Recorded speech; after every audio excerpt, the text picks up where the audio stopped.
The chandeliers dripped with light, each crystal catching the glow of hundreds of candles as if the heavens themselves had descended to glitter above the ballroom. Music swelled, violins and harps entwining, and laughter bubbled through the air like champagne. To anyone else, it might have been a dream: silk gowns, powdered wigs, jeweled smiles. But to Eleanor Whitcomb, it was a nightmare woven in satin. She stood at the edge of the dance floor, gloved hands clasped too tightly, nails biting into her palms through the thin fabric. She had chosen a gown of midnight blue, modest but elegant, hoping to vanish into the shadows of the ball. Yet shadows, she discovered, were cruelly unreliable when one was already the subject of whispers. 30, still unwed, a pity, truly. She'll wither there like a forgotten rose. No wonder her sister shines brighter. Look at her, radiance and bloom. The words weren't spoken to Eleanor directly. They rarely were.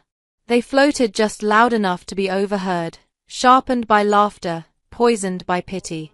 Each word landed like a needle under her skin. Her younger sister, Cecily, twirled in the arms of her fiancé at the center of the room, radiant in ivory silk and pearls. Guests cheered, clinking glasses of champagne. And Eleanor, dutiful elder sister, faded guardian of propriety, was left standing like furniture, an ornament too dull to notice. No matter how hard she tried to lower her gaze, her ears caught the cruel barbs, and her chest burned with humiliation. She tried to smile when acquaintances passed, but the smile never reached her eyes. Her heart whispered only one plea: let this night end quickly. But then came the laugh. One laugh too sharp, too cruel, carrying across the marble floor like a bell. Eleanor froze, blood draining from her face. She knew it before turning. Lady Vivian Harrow, draped in rose silk, her beauty as practiced as it was venomous, held her fan to her lips and spoke with deliberate sweetness. Can you imagine, still waiting for a proposal at her age? 30 years and not a suitor in sight. If I were her, I should faint from the shame. Laughter burst from the circle around her. Eleanor's cheeks burned. Her throat constricted as if a corset had tightened around her lungs. She wanted to vanish, to melt into the polished floor. But she stood still, silent, because silence, she had always believed, was survival. Yet deep down, she knew the truth: silence was surrender. The orchestra shifted into a new dance, couples moving to the center, and someone lifted a glass to make a toast. Eleanor felt the cruel spotlight tilting toward her. The sound of glass chiming against silver echoed like a summons. Heads turned toward Lord Edgewater, a pompous man with a red face and a booming laugh. He raised his goblet high. To Cecily Whitcomb, he announced, the most radiant jewel of the season, soon to be wed to a man of fortune and title. Applause filled the room. Cecily blushed prettily, dipping her head toward her fiancé. Eleanor clapped softly, proud of her sister despite the ache in her chest. But then Lord Edgewater grinned, eyes glinting with mischief. And let us not forget dear Eleanor, the elder sister. Ever so patient, ever so loyal. 30 years of devotion to her family. Why, if patience were a virtue, she would be the most virtuous lady in England. The laughter that followed wasn't kind. It rang loud and cruel, bouncing from crystal to marble, piercing Eleanor's composure. Her body went rigid. Whispers rose again, sharper this time. Perhaps the Duke will pity her. Or maybe she'll settle for a widower twice her age. Poor thing, her season has passed. Eleanor's vision blurred. She wanted to scream, to shout, to run, but her feet felt anchored, her voice trapped in her throat. The humiliation was unbearable. In that moment, she thought, this is who I am to them. A joke. A cautionary tale. An afterthought in pearls. And then, the air shifted. The crowd hushed, laughter faltering, as if something, or someone, had stolen the breath from the room. A ripple moved across the ballroom, drawing every gaze toward the entrance. Adrian Blackmore. The name alone carried weight, whispered in awe and fear alike. He was the ton's most desired duke, wealthy, powerful, devastatingly handsome, and yet untouchable. Known for his aloofness, he had refused every match presented to him, sworn to remain unwed. And now he stood in the doorway, broad shoulders framed by the golden light of the chandeliers, dark hair falling just so, storm-grey eyes scanning the room. Conversations stilled. Fans fluttered nervously. Hearts skipped. Eleanor felt hers thunder painfully, though she told herself he had not come for her. Why would he? He never noticed her at past events. He never noticed anyone. But then his gaze found hers. As if pulled by a string, her body stiffened. His eyes lingered, not in pity, but in deliberate, startling interest. Eleanor's breath caught. The room seemed to lean in around her. Without warning, he moved through the crowd. Each step parted the sea of nobles until he stood before her, every whisper suffocating in the silence he carried. He bowed slightly, voice rich and low. "Lady Eleanor, would you honor me with this dance?" The ballroom gasped. Vivienne's fan snapped shut. Cecily's smile faltered. Lord Edgewater nearly choked on his wine. And Eleanor, burning with humiliation only moments before, was now drowning in disbelief. Her lips parted, but no words came. Every eye was upon her. Every whisper waited to be written in tomorrow's scandal sheets. Was this pity? Was this mockery? Or something else entirely? Eleanor placed her trembling hand in his, and the world erupted into scandal. What would you have done if the most desired man in the room chose you just as the world mocked you? Would you have trusted the Duke's intentions, or feared it was another cruel game? The morning after the ball dawned with a sky the color of tarnished silver, the air heavy with the promise of rain. Eleanor sat by the tall window of her chamber at the Whitcomb estate, her fingers curled around a cup of tea that had long gone cold. The ballroom still lived inside her, every whisper, every laugh, every mocking toast replaying like cruel echoes. Yet woven into those memories was another moment, bright and bewildering, the Duke of Blackmore's hand outstretched, his storm-grey eyes fixed only on her. She lifted the cup to her lips and set it back down untouched. She did not know what unsettled her more, that the entire ton had seen her humiliation, or that the Duke had shattered it with a gesture so unexpected, so dangerous. A dance with him was no small matter. It was a declaration, a disruption, an invitation for every gossiping tongue to spin. Down the corridor, the house stirred with celebration. Cecily was already awake, entertaining visitors who came to admire her ring, her beauty, her future.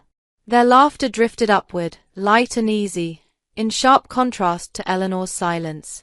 She envied her sister nothing, or so she told herself. Yet something inside her ached, a longing not for jewels or suitors, but simply to be seen without derision. A knock startled her from her thoughts. The door creaked open and Cecily slipped inside, her golden hair gleaming, her cheeks flushed with triumph.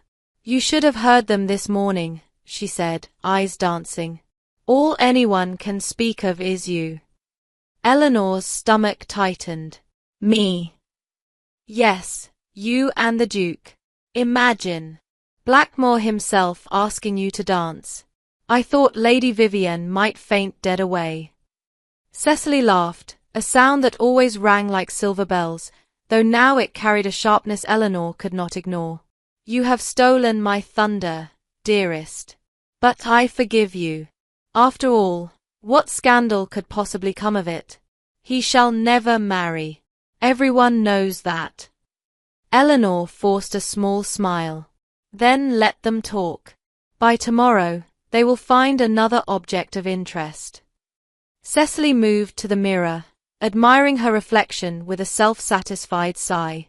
Perhaps. But Lady Vivienne looked murderous.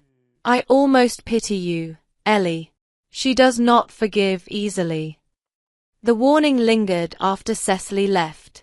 Eleanor clasped her hands together, staring at her own reflection in the window. She had always believed herself invisible. Now, she was anything but, and she did not know whether to tremble or to stand tall. That afternoon, Eleanor ventured into the gardens, seeking the cool air to clear her mind. The roses had begun to bloom, their scent heavy with rain, petals glistening like jewels. She trailed her gloved fingers along the hedges, inhaling the damp sweetness. For a moment she allowed herself to imagine another life, a life where she was not mocked, where she might walk freely without shadows of ridicule. Lady Eleanor. The voice, low and unmistakable, sent her heart racing. She turned sharply, nearly stumbling, to find the Duke of Blackmore standing a few paces away. He looked as though he had stepped from the very storm, dark coat, boots dusted with travel, eyes fierce and unreadable. She wondered if she had conjured him from thought alone. "Your Grace," she managed, her breath catching. "I hope I do not intrude." He bowed his head slightly, though his gaze never wavered. "I thought it proper to offer my apologies, if my actions last night caused you discomfort." Discomfort? The word seemed far too small. "You need not apologize," she said softly. "Though I confess, I do not understand why you chose me." "Because they mocked you," he said simply. "And because I will not abide cruelty." Eleanor blinked, stunned by his bluntness. Yet beneath his words lay something else, something heavier. His eyes searched hers, as if daring her to look away. She could not. They walked slowly down the gravel path, silence stretching between them, broken only by the whisper of leaves. Eleanor's mind raced. Every step beside him felt like a proclamation. If anyone saw them, the whispers would double, the scandal deepen. Yet she could not bring herself to retreat. At length, Adrian spoke again, his tone quieter, as though confiding. "You must know, Lady Eleanor, that society feeds on weakness. They will mock you until you break, or until you teach them you cannot be broken." Eleanor's chest tightened. "And you, Your Grace? They speak of you as though you were carved of stone. Untouchable. Do you never tire of it?" His jaw clenched, a flicker of pain shadowing his expression. "Stone cracks, Lady Eleanor. But no one cares to look closely enough to see it." Her breath caught. She wanted to ask more, to peel back the armor he wore, but the words stuck in her throat. Instead, she said the only truth she dared: "Thank you for seeing me when no one else would." Their eyes held, and in that silence something passed between them, a fragile recognition, as if two invisible souls had brushed against one another. Eleanor felt heat rise in her cheeks and turned away quickly, staring at the roses. "I should return before my absence is noted." "Of course." His bow was crisp, but his voice softened. "Until we meet again, Lady Eleanor." When she finally returned to the house, her heart still pounded, her mind spinning with questions she could not answer. Why had he sought her out? Why her, of all women? And what shadows lingered behind his steady gaze? By evening, the whispers had spread like wildfire. Eleanor sat in the drawing room with her mother, listening as visitors chattered of nothing but the Duke. Every sentence seemed to end with her name. "Did you see them together in the gardens? Perhaps she has finally ensnared him." "No. Impossible. Blackmore would never wed. He needs no one." Eleanor kept her head bowed, stitching embroidery she could not see. Each word stabbed at her composure. She wanted to scream that it was nothing, that she had not ensnared anyone, but the truth lodged inside her like a secret. Because part of her, despite fear, despite humiliation, wanted it not to be nothing at all. Her mother, Lady Whitcomb, cleared her throat. "Eleanor, dear, you must tread carefully. Adrian Blackmore is not a man to be toyed with, nor a man society will forgive easily. His attention may shield you for a moment, but it may also ruin you." Eleanor set down her needle, hands trembling. "And what am I now, mother?" Already they laugh. Already I am ruined by inaction. At least now, they see me. Lady Whitcomb's expression softened, though sorrow clouded her eyes. She reached for Eleanor's hand. Do not confuse being seen with being loved, my child. The words echoed long after the room had emptied. 2 days later, Eleanor attended another gathering, an afternoon tea hosted by Lady Harrow. She had no choice. Refusal would be deemed cowardice. She arrived in pale lavender silk, her chin lifted, though her heart trembled beneath every gaze. Lady Vivienne greeted her with a smile too sweet to be genuine. Lady Eleanor, how delightful you could join us. I trust you are well after your eventful evening with the Duke. Murmurs rippled through the circle of women. Eleanor forced a steady voice.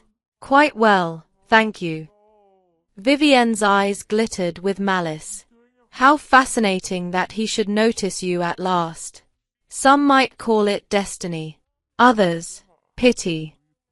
Her words dripped like poison into the air. The ladies tittered, fans fluttering. Eleanor swallowed hard, the sting sharp. But then, something within her shifted. Perhaps it was the memory of Adrian's gaze, steady and unflinching. Perhaps it was exhaustion from years of silence. Whatever it was, she lifted her eyes and said, evenly, if pity guided him, then pity is far nobler than cruelty, Lady Vivienne. The room fell silent. For the first time, Eleanor did not cower. Vivienne's smile faltered, her cheeks flushing. Eleanor excused herself gracefully, leaving behind a stunned hush. As she stepped outside into the sunlight, her heart pounded with a wild mixture of fear and exhilaration. She had spoken. She had defended herself.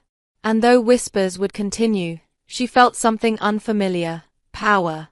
That evening, a carriage stopped before the Whitcomb estate. Eleanor, standing by the window, recognized the crest before the footman even knocked. The Blackmore crest. Her pulse quickened.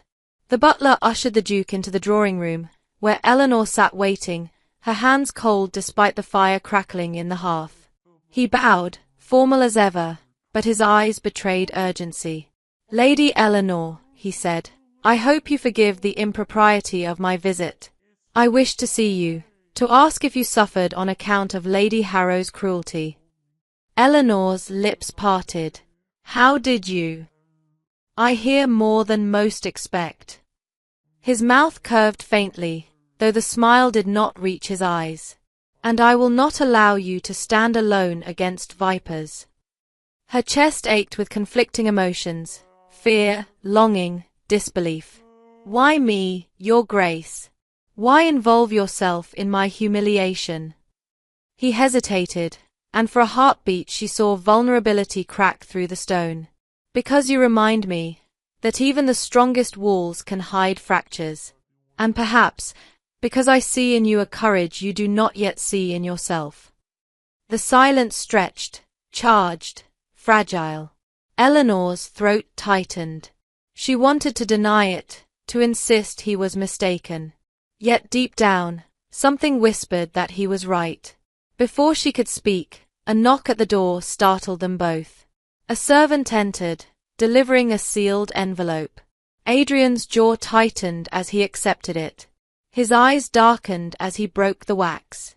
Whatever words he read, his face revealed little, but Eleanor caught the flicker of anger. He folded the letter sharply, sliding it into his coat. Forgive me. There are matters I must attend. He bowed again, his voice low. Do not let them silence you, Lady Eleanor. And then he was gone, leaving behind the faint scent of musk and the pounding of Eleanor's heart. The rain began to fall that night, tapping softly against Eleanor's window. She lay awake, staring at the ceiling, torn between fear and hope. For the first time, she felt the fragile spark of possibility. Dangerous, intoxicating, impossible to ignore. What would it mean, if the most desired duke in England truly saw her? What would it cost her, if he did not? As the storm rolled over the estate, Eleanor whispered into the dark, what if, This changes everything. And though no answer came, she knew the question itself had already changed her. Equals equals equals equals equals equals equals equals equals equals equals equals equals equals equals. The morning light filtered through gauzy curtains, but the world felt anything but gentle.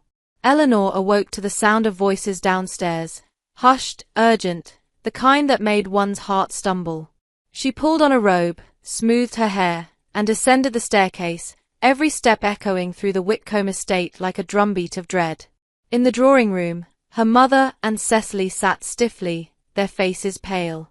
On the table lay the scandal sheet, its pages fresh with ink, the headline so bold it seemed to burn. The untouchable Duke dances with the forgotten spinster. What could it mean? Eleanor froze. Her name, Eleanor Whitcomb, printed there for the ton to devour, her humiliation woven into entertainment for strangers. They quoted Lord Edgewater's cruel toast, painted her as desperate, and, worse, suggested the Duke had been moved by pity rather than admiration. Cecily glanced up, her lips pressed into a thin line. I told you they would not be kind. Her mother sighed, placing a hand to her forehead. This is dangerous, Eleanor. Every matchmaker in London will think you conniving, and Vivienne, oh, she will not stop until you are destroyed. Eleanor's chest tightened, a slow suffocation. She picked up the paper, her hands trembling, and forced herself to read each line. If she pretended not to care, the words would haunt her all the same. Better to face them head-on. Better to let the wound sting than fester. But then came the final sentence, a line so sharp it drew blood. Perhaps desperation has driven Lady Eleanor to ensnare even the Duke of Blackmore, who swore never to wed. Her throat constricted. To be painted as a schemer, to be mocked as a woman who laid traps with her fading beauty, the cruelty was unbearable. She set the paper down and turned away, blinking back tears. No matter how hard she tried, she could not silence the question clawing at her heart. Was this what he thought too? That afternoon, the Whitcombs attended another gathering at Lady Fenwick's townhouse. The air was thick with perfume and judgment, fans fluttering like daggers in gloved hands. As soon as Eleanor stepped into the room, silence rippled through the crowd. She felt the weight of their gazes, mocking, curious, ravenous for scandal. Vivienne Harrow glided toward her, smile sharp as glass. Lady Eleanor, she purred. How enchanting to see you. It seems you are quite the darling of the papers.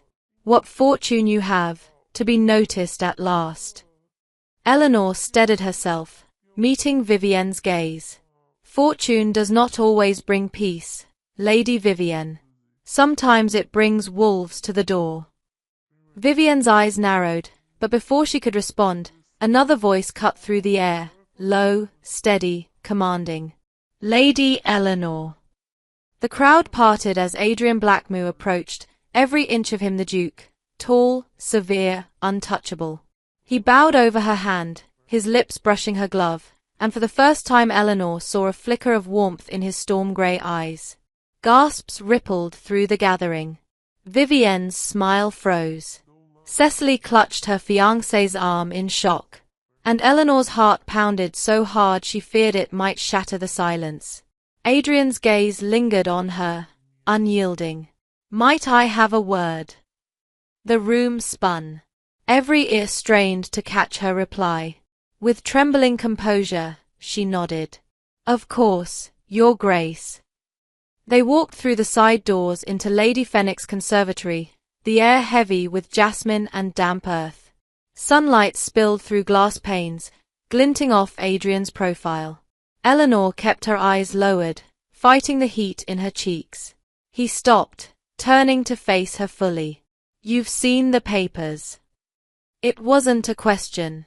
Yes, she whispered. They find pleasure in my humiliation. His jaw tightened. Then they are fools. You did not deserve that mockery. She looked up, startled by the vehemence in his voice. And yet you know what they whisper, that I seek to ensnare you. That she faltered, her throat tight. That I used you. Adrian stepped closer, his presence overwhelming, the faint scent of musk and bergamot curling through the air. "Tell me, Lady Eleanor, did you?" Her breath caught. For one dizzy moment she wanted to scream no, to insist on her innocence, but pride held her tongue. She met his gaze instead, steady despite her trembling. "If I had wished to ensnare you, Your Grace, do you think I would have hidden in shadows all these years?" The words hung between them, sharp and vulnerable. Adrian's eyes softened, the storm receding. "No," he murmured. "I do not." The silence stretched, charged with something unspoken. Eleanor's heart thundered, her pulse a drumbeat of fear and longing. For the first time, she wondered if he saw her not as pity, nor scandal, but as herself. They returned to the ballroom together, whispers following like shadows. Vivienne's eyes blazed with fury. Cecily bit her lip, torn between jealousy and worry. And Lady Whistledown's quill, though unseen, surely dripped with ink for tomorrow's column. Eleanor knew the world had changed in those few stolen moments. She was no longer invisible. She was a scandal, a story, a woman bound now to the Duke's gaze. What she did not yet know was how dangerous that gaze truly was, nor how close she stood to the edge of ruin and revelation. Equals equals equals equals equals equals equals equals equals. The night had barely cooled the air when Eleanor found herself staring at her reflection, candlelight dancing across the polished glass. The scandal sheets had not slowed. In fact, each morning they seemed to grow bolder, more venomous, more convinced that her dance with the Duke was not only desperate but calculated. Yet instead of retreating, she found herself at more gatherings, her presence demanded now by the very society that once ignored her. At Lady Marbury's soiree, the chandeliers burned bright and the music was relentless. Couples filled the floor, laughter rippling beneath the sweep of strings. Eleanor stood near a marble pillar, trying to vanish into its shadow, when she felt his presence before she saw him. Adrian Blackmore entered the room with the ease of a man who owned it. The hush that followed was involuntary, as if every breath in the room bent to him. Her heart thudded. Would he notice her again? Would he dare? Moments later, he was at her side. "Lady Eleanor," he said, his voice low, rich with something unreadable. "The gardens here are less suffocating. Will you walk?" Gasps fluttered behind fans as she placed her hand on his arm. Together they stepped into the moonlit night, whispers trailing them like footsteps. The garden was drenched in silver light, roses bowing beneath the weight of dew. Adrian slowed his pace, his gaze fixed on the path, as though words weighed heavy on his tongue. "They think me cruel," he said at last. "That I delight in scandal. That I toy with you." Eleanor's breath clouded in the cool air. "And do you?" His eyes snapped to hers, fierce, unflinching. "No. I chose you because they mocked you. Because you stood silent while they tried to break you, and I could not endure it." Her chest tightened. "But pity is no foundation for anything, Your Grace." "Pity?" His mouth curved, almost bitter. "Do you truly think I pity you, Lady Eleanor?" The silence between them was alive, thick with tension. He stepped closer, close enough that the scent of leather and musk filled her lungs. "You intrigue me. You unsettle me. That is no pity." Her lips parted, but no words came. Her pulse raced, every heartbeat a confession. And yet, in the back of her mind, doubt gnawed. Why now? Why me? Inside, the rival waited. Lady Vivienne Harrow's eyes gleamed as she watched them return. She curtsied to Adrian with feigned sweetness. "Your Grace, we missed you on the dance floor. Perhaps you would honor me next." The words were a knife, sharpened with challenge. Adrian bowed politely but said nothing, his silence more wounding than rejection. Eleanor's cheeks burned, knowing Vivienne's wrath would sharpen. Later that evening, a note slipped into Eleanor's hand, folded tight, the handwriting hurried. She unfolded it beneath the tablecloth, her heart stumbling. Beware, Lady Eleanor. His hand is already promised. Do not fool yourself into believing otherwise. Her fingers trembled. She shoved the note into her reticule, her mind whirling. Promised? To whom? Vivienne? Or another? The thought was unbearable. The next morning, she wandered into the library to escape her mother's gentle cautions and Cecily's smug teasing.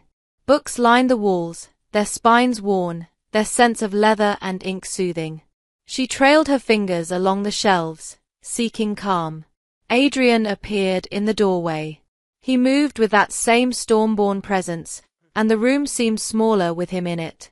You look troubled, he said quietly. She lifted her chin. Do you speak from observation, or from certainty, Your Grace? He stepped closer, the floor creaking beneath his boots. From truth. Tell me what haunts you. Her hand closed around the hidden note in her pocket. She wanted to ask, to demand, but fear held her tongue. What if it were true? What if she was merely a convenient diversion? Instead, she whispered, do you ever tire of being hunted? He froze, then exhaled slowly. Every day.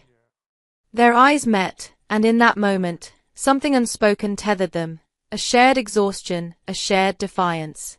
She felt it like a thread pulling tight between them, fragile yet unbreakable. By the week's end, the whispers had sharpened into claws. At a musicale hosted by the Duchess of Penworth, Vivienne struck again. While Eleanor sat near the pianoforte, Vivienne approached with a smile painted in venom. I suppose the Duke finds amusement where he can, she said sweetly, her voice carrying just enough for nearby ears. Still, one must wonder, why now? Why you? The audience chuckled softly. Eleanor's heart pounded, but she met Vivienne's gaze. Perhaps he prefers sincerity to artifice, Lady Vivienne. A hush fell. Vivienne's eyes flashed, her fan snapping shut with a crack. The Duchess's brow arched in amusement, and whispers filled the silence. Eleanor's cheeks burned, but she held her ground. For once, she did not retreat. Later, as Adrian escorted her to her carriage, he leaned close, his breath warm against her ear. You are braver than you know. Her heart leapt, but the note in her pocket burned hotter. Was he lying? Was this a game? She settled into the carriage, her mind torn between longing and suspicion. The city lights blurred past as the wheels clattered over cobblestones. She pressed her forehead to the cool glass, whispering to herself, what am I becoming? Because she knew the truth now, she was no longer invisible. And that terrified her more than the laughter ever had. Equals equals equals equals equals equals equals equals equals equals equals equals equals equals. The rain had been falling since dawn, a steady curtain that blurred the cobbled streets and left the air damp with the scent of stone and roses. Eleanor sat in the Whitcomb drawing-room, a book open in her lap though she had not read a word. Her thoughts wandered back to the note slipped into her hand at Lady Marbury's soiree. The one that claimed Adrian's hand was already promised. The words had sunk into her bones like ice, whispering doubts she could not silence. Her mother entered, setting aside her embroidery. You are restless, Eleanor. Your pacing wears grooves into the rug. Eleanor lifted her head. Would you have me sit idle while society tears me apart in their papers? Would you have me pretend that nothing has changed? Lady Whitcomb's eyes softened with weariness. I would have you protect your heart. The Duke is powerful, yes, but he is also dangerous. His affection could ruin you more surely than mockery ever did. Before Eleanor could answer, the butler appeared at the door. Your Grace, the Duke of Blackmore. The world seemed to tilt. Adrian entered, dark coat beaded with rain, storm-grey eyes alight with purpose. He bowed to Lady Whitcomb and turned his full attention on Eleanor. Might I speak with you, alone? Her mother hesitated, then rose and swept from the room. Silence followed, broken only by the drip of rain from his cloak. Eleanor's pulse thudded painfully as Adrian stepped closer. "You have heard whispers," he said, voice low. "You have read lies. And now you doubt me." She drew a sharp breath. "Am I wrong to? Notes are passed into my hand, warning me that you are already promised. That I am nothing more than amusement." Anger flickered across his face. He removed a folded letter from his coat and held it out. "Then let us be honest with each other. Read." Her hands trembled as she unfolded the parchment. It was a copy of the inheritance clause that shackled him. If he did not wed by year's end, the Blackmere estate would pass to his cousin. The words blurred before her eyes, the weight of them sinking like lead. She looked up, voice raw. "So it is true. You must marry." "Yes." His jaw tightened. "But do not mistake necessity for deceit. I chose to dance with you. I chose to seek you out in gardens and libraries. No clause compelled me to that." Her throat tightened. "Then why not tell me sooner?" "Because I feared you would think what you think now, that I am a man grasping for survival, willing to snare any woman foolish enough to take pity on me." He stepped closer, his voice breaking. "But I am not grasping. I am choosing. And I chose you." Her chest ached with conflicting tides, hope and fear, longing and suspicion. She wanted to believe him. She wanted to trust the way his gaze lingered, steady and unflinching, as though she were the only soul in the world. Silence stretched, heavy and charged. Then, as if surrendering to something greater than both of them, Eleanor whispered, "You terrify me." Adrian's hand brushed hers, tentative, reverent. "And you undo me." The fire cracked in the hearth, heat filling the space between them. Eleanor's breath came shallow as she felt his thumb graze her gloved hand. For a moment, all her doubts dissolved in the warmth of that touch. Days later, whispers turned venomous. Lady Vivienne had orchestrated her cruelty with precision. At a masquerade hosted by the Marchioness of Davenport, Eleanor arrived in silver silk, her mask delicate lace. She hoped to vanish into the glittering sea of anonymity, but Vivienne's trap had already been set. As the orchestra hushed between sets, a footman presented a sealed letter to the Marchioness. With theatrical flourish, Vivienne urged her to read it aloud. The words, penned in a hand forged to mimic Eleanor's, dripped with false ambition. "Dearest Adrian, my scheme is nearly complete. Soon, with the world convinced, I shall rise above the mockery of age and win your fortune besides. Your name will secure me, as I have always planned." Gasps filled the room. Masks turned toward Eleanor, eyes wide with disgust, pity, contempt. Her breath fled her lungs, her face flaming beneath the lace. "I did not write this," she whispered, but her voice drowned in the uproar. Vivienne's laugh cut sharp. "How clever, Lady Eleanor, to ensnare a duke with quills and lies. But cleverness cannot hide desperation." Eleanor's knees threatened to give. She searched the crowd, her eyes finding Adrian's across the room. For a heartbeat, terror gripped her. What if he believed it? What if every step they had taken toward one another was undone in an instant? But his gaze was steady, storm-grey and unyielding. He crossed the room in measured strides, silence falling with each step. Standing before her, he took her trembling hand and lifted it to his lips. "Lady Eleanor is no liar," he said, his voice carrying through the hall. "And she will not stand alone." Gasps echoed, scandal erupted, and Vivienne's face twisted in rage. But Eleanor heard none of it. All she felt was the press of his lips to her glove. All she saw was the certainty in his eyes. And in that moment, despite every whisper, she believed him. Equals equals equals equals equals equals equals equals equals. The scandal would not die. In fact, it grew teeth. By the following week, every drawing room, every tea table, every scandal sheet carried Eleanor's name. The spinster schemer. The Duke's desperate rose. Gossip bit harder than any blade, and though Adrian had defended her publicly, whispers painted his gesture as gallantry, nothing more. At the Whitcomb estate, Eleanor sat at her writing desk, staring at a blank sheet of paper while rain streaked the windows. The forged letter still haunted her. Someone had wanted to ruin her, and they had succeeded. Her hand shook as she dipped the quill, but she could not write. Her thoughts circled one question: does he truly believe me? The door creaked open. Her mother entered, eyes lined with worry. Eleanor, you cannot keep enduring this. It is tearing you apart. Already, invitations have dwindled. Even Cecily's fiancé grows nervous of the association. Eleanor's chest tightened. So I am to retreat? To hide and let them win? Her mother's silence was answer enough. That evening, Adrian visited.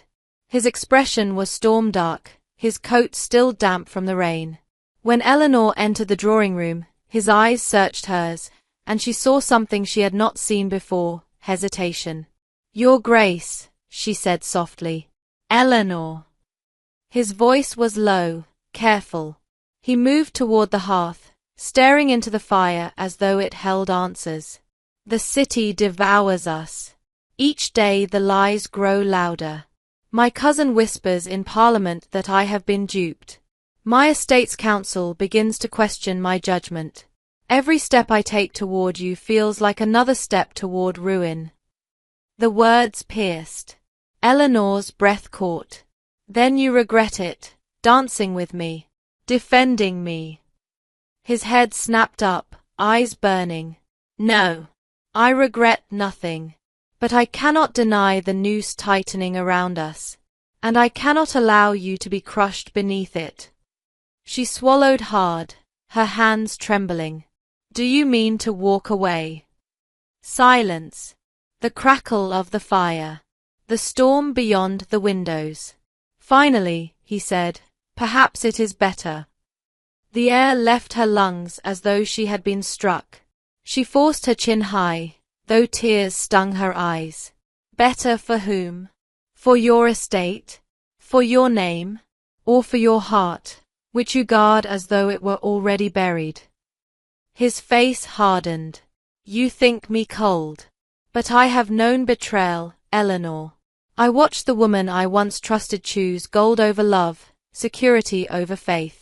I swore I would never be so weak again. And now, his voice cracked, then steadied. Now I feel myself unraveling. And it terrifies me. Her throat burned. She wanted to reach for him, to remind him that vulnerability was not weakness. But his distance was a wall, cold and unyielding. Then you leave me to stand alone, she whispered. Perhaps it is the only way you survive this, he said, voice raw. He bowed stiffly and left, the echo of the door slamming ringing in her ears. The days that followed were bleak. Invitations ceased entirely.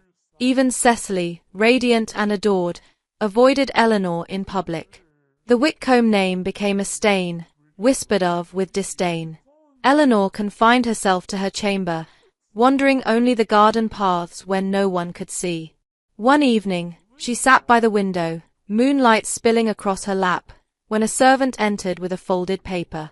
No seal, no mark of sender. She unfolded it with trembling hands. Adrian tires of you. He knows your game. Spare yourself further humiliation and depart before you are cast aside. Her chest constricted. Her eyes blurred. Another forged letter, this time meant to break her spirit, to convince her she had lost him. She sank to her knees, the paper crumpled in her fists. Why? She whispered into the silence. Why do they hate me so? Her tears fell freely, unchecked. She thought of Adrian's eyes, the way he had looked at her with fire and fear both. She thought of the moments in gardens, in libraries, when he had seen her, truly seen her. Were those moments lies? Or was this, the notes, the whispers, the lie? She did not know which truth to believe. At Blackmore House, Adrian stared into his brandy, exhaustion carved into his features. His cousin leaned against the mantel, smirking. You see, Adrian, this is what comes of dallying with desperation. The Tun laughs at you. Investors lose faith. Even the Queen hears whispers. You must end it before your estate is lost entirely. Adrian's grip tightened on the glass until it nearly shattered. You think me weak. I think you reckless. Adrian turned away, his mind a battlefield. Eleanor's face rose before him, proud even in pain, steady even in humiliation. She had spoken to him with courage when others cowered. She had defied Vivienne in public. She was no schemer. He knew it in his bones. And yet, the weight of duty pressed like chains. At the Whitcomb estate, Eleanor knelt in the garden dirt, pulling weeds with hands ungloved, her gown stained. She welcomed the sting of thorns, the ache in her fingers. It grounded her when the world spun too fast. She whispered to the roses, her voice hoarse. I will not break. I cannot. But even as she said it, her heart whispered the darker truth. I already am. Equals equals equals equals equals equals equals equals equals equals equals equals. The morning broke with a restless wind sweeping across the city, rattling shutters and carrying the scent of wet cobblestones. Eleanor woke to find the forged letter still crumpled on her bedside table, its cruel words etched into her thoughts. She pressed her palms against her eyes, willing herself not to cry again. Yet beneath the sorrow lay a pulse of anger, at Vivienne, at society, at Adrian himself for doubting her. By noon, the Whitcomb estate was alive with uneasy whispers. A maid hurried into Eleanor's chamber, cheeks flushed. My lady, there is a visitor. He insists on speaking with you. Eleanor's heart lurched. Who? His Grace, the Duke of Blackmore. For a moment, she couldn't breathe. She rose, smoothed her gown with trembling hands, and followed the maid down the corridor. Every step felt heavy with dread, yet some fragile hope flickered in her chest. Adrian stood in the drawing-room, his cloak dusted with rain, his eyes darker than any storm. When Eleanor entered, he turned sharply, as though he had been pacing. Eleanor, he said, her name rough on his tongue. I have wronged you. Her lips parted, but no sound emerged. He stepped closer, producing 2 letters from his coat. One, the cruel forgery she had received. The other, its twin, identical in hand, sent to him with lies of her betrayal. These were not your words, he said firmly. They were hers. Vivienne's. I have proof. Eleanor's chest tightened. Proof. A servant she bribed confessed. He brought me the originals. She forged them to drive us apart. His jaw clenched, fury simmering beneath control. And I believed them. I doubted you. For that, I beg your forgiveness. Eleanor swayed, the weight of relief and anger colliding.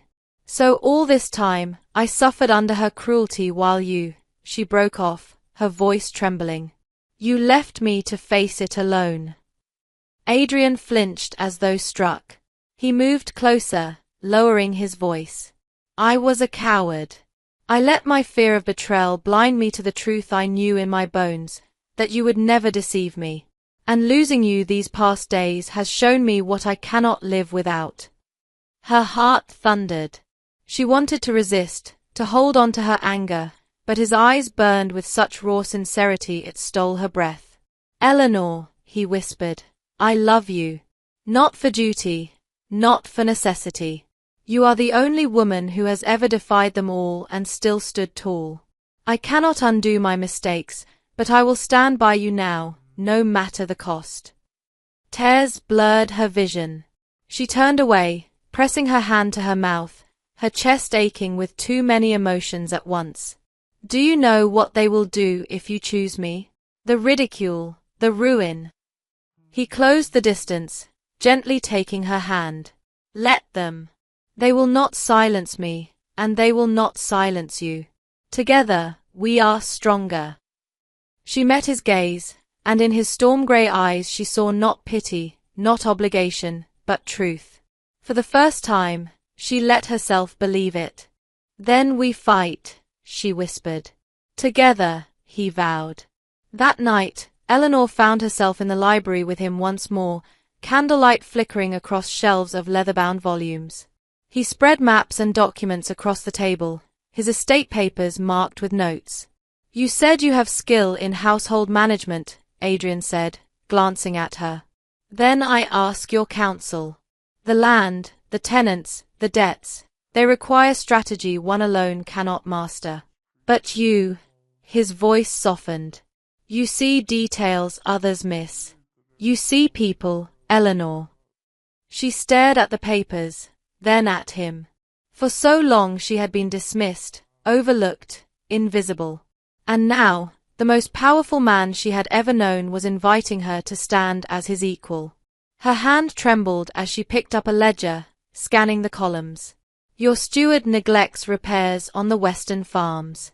If restored, yields could double by autumn. And the tenants would bless you for it.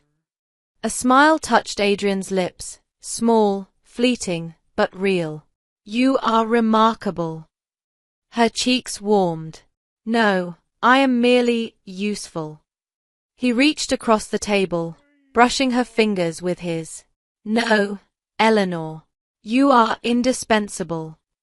The air thickened between them. Her pulse quickened, and for a moment she feared the silence would shatter her.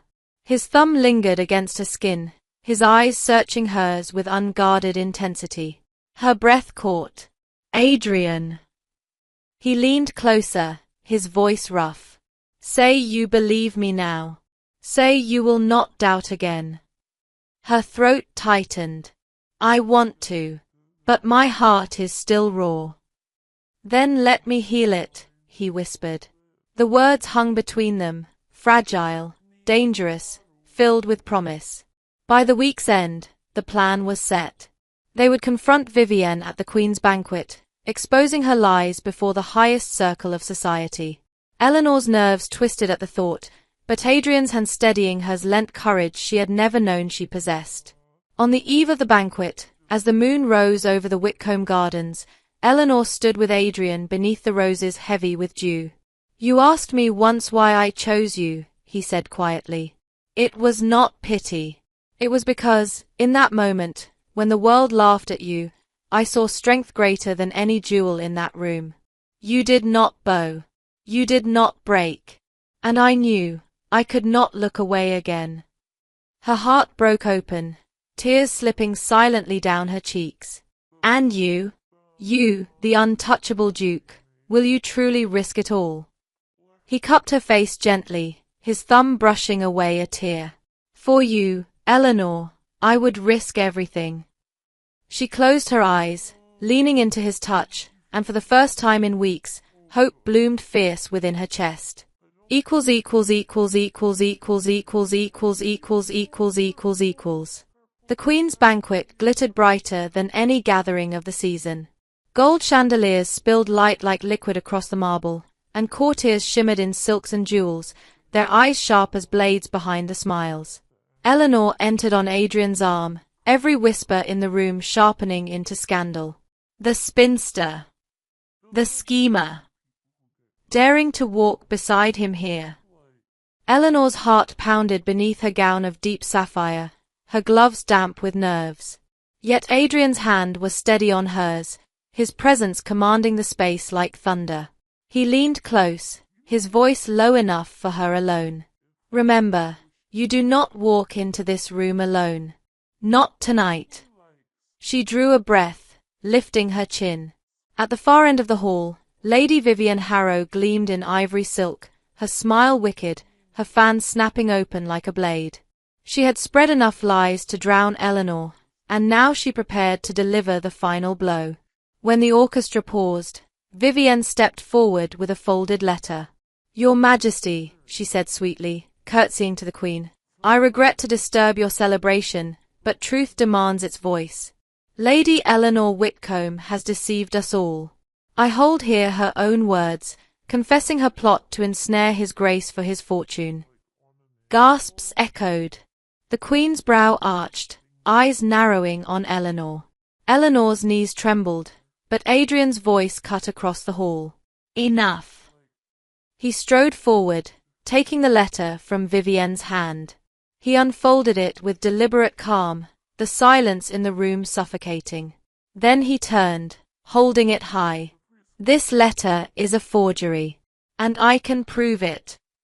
He gestured, and a young servant stepped forward, pale and trembling. This man was paid by Lady Harrow to pen Eleanor's name and deliver it where it would wound most. He has confessed, before witnesses. These lies are hers, not Eleanor's. A shocked murmur rolled through the crowd. Vivienne's face blanched, then flushed with fury. He lies. He speaks truth, Adrian thundered. His storm-grey eyes burned as he looked out across the hall. Lady Eleanor Whitcomb is no schemer. She has endured cruelty and mockery with grace while I doubted her. But no longer. He turned to Eleanor, his voice lowering but carrying enough for all to hear. This woman has saved me. Her counsel has preserved my estate. Her courage has silenced my fears. She is no forgotten spinster. She is the Duchess I choose, now and always. The hall erupted. Some gasped, some applauded, some whispered furiously. But Eleanor heard none of it.